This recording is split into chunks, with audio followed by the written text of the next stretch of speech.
And so, like a tale as old as time, the Ender Dragon has been defeated for the first time, and the deities of the universe through the Minecraft text fonts speak. I see the player, you mean?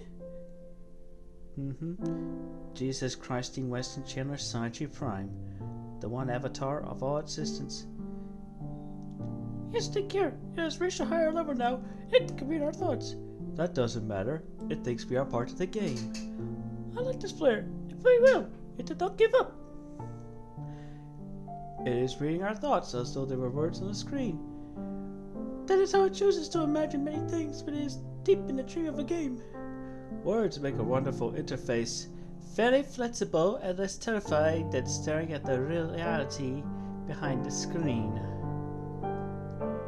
They used to hear voices before players could read, back in the days when those who did not play called the players witches and warlocks, and players dreamed they flew through the air on sticks powered by demons.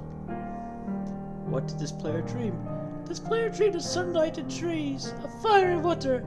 It dreamed it created, and it dreamed it destroyed. It dreamed it hunted and was hunted. It dreamed of shelter. Ha! The original interface. 1,000,000 years old, and it still works. But what true structures did this player create in the reality behind the screen? It worked with 1,000,000 others that scoped a true world and unfolded a blank and created a blank for blank in a blank. It cannot read that thought.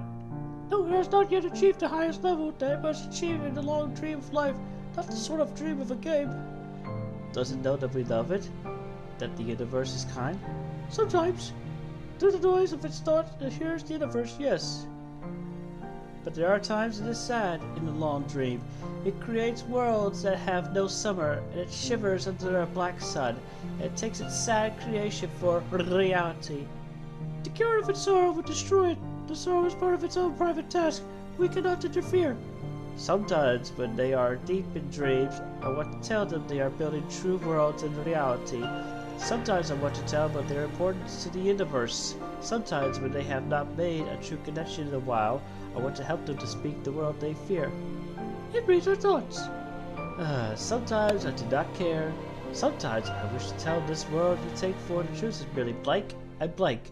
I wish to tell them that they are blank into the blank. They see so little of reality in their long dream. And yet to play the game. But it would be so easy to tell them, too strong for this dream. To tell them how to live is to prevent them living. I will not tell the player how to live. The player is growing restless.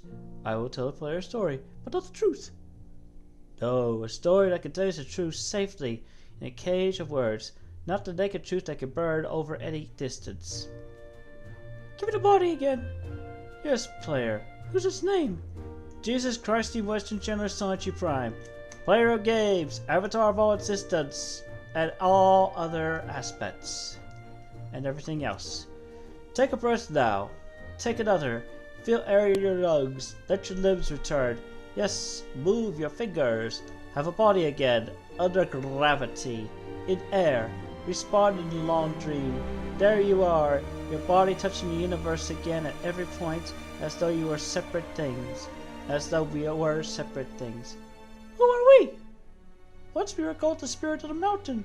Father, Son, Mother Moon, ancestral spirits, animal spirits, jinn, ghosts, the green man, then gods, demons, angels, poltergeists, aliens, extraterrestrials, leptons, quarks. The world changes. We do not change. We are the universe. We are everything you think isn't you. You are looking at us now through your skin and your eyes. And why does the universe touch your skin and throw light on you? To see you, player, to know you, and to be known, I shall tell you a story. Once upon a time, there was a player. That player was you, Jesus Christ of Japan. Sometimes it thought itself human, not on the thin crust of a spinning globe of molten rock. The ball of molten rock circled a ball of blazing gas that was 330,000 times more massive than it. They were so far apart that light took 8 minutes to cross the gap. The light was information from a star that could burn your skin from 150 million kilometers away. Sometimes the player dreamed it was a miner on the surface of a world that was flat and infinite. The sun was a square of white, the days were short, there was much to do, and death was a temporary inconvenience. Sometimes the player dreamed it was lost in a storm. Sometimes the player dreamed it was other things in other places. Sometimes the dreams were disturbing, sometimes very beautiful indeed. Sometimes the player woke from one dream into another, then woke from that into a third. Sometimes the player dreamed to watch words on the screen. Let's go back. The atoms of the player were scattered in the grass, in the rivers, in the air, in the ground. A woman gathered the atoms. She drank and ate and inhaled, and the woman assembled the player in her body. And the player awoke from the warm, dark world of its mother's body into the long dream. And the player was a new story, never told before, written in layers of DNA.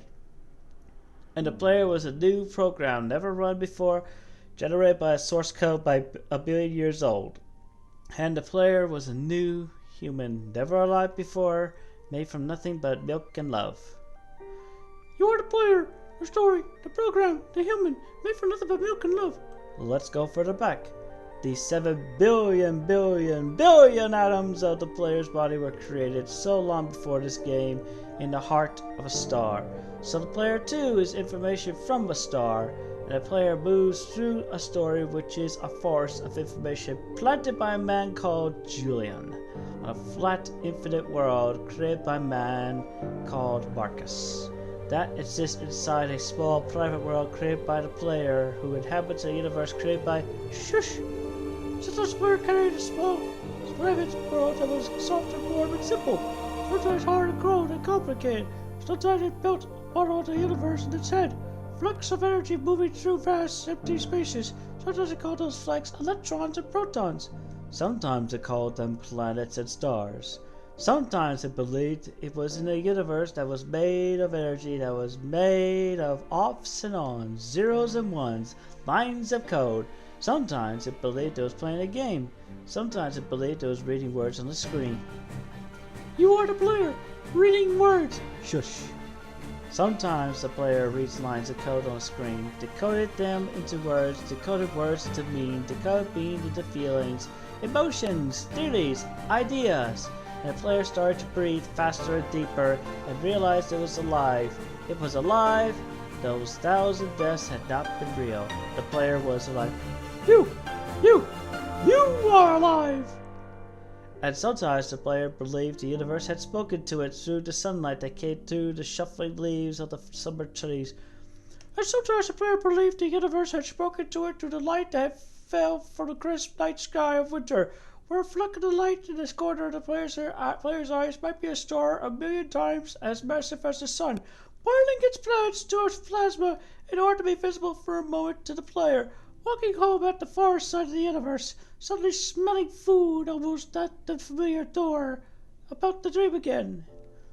And sometimes the player believed the universe had spoken to it through zeros and ones, through the electricity of the world, through the scrolling words on the screen at the end of a dream. And the universe said, I love you. And the universe said, you have played the game well. And the universe said, everything you need is within you. And the universe said, you are stronger than you know. And the universe said, you are the daylight. And the universe said, you are the night. And the universe said, the darkness you fight is within you. And the universe said, the light you seek is within you. And the universe said, you are not alone. And the universe said, you are not separate from every other thing. And the universe said, you are the universe, tasting itself, talking to itself, reading its own code. And the universe said, I love you because you are love. And the game was over, and the player woke up from the dream, and the player began a new dream, and the player dreamed again, dreamed better, and the player was the universe, and the player was love. You are the player! Wake up!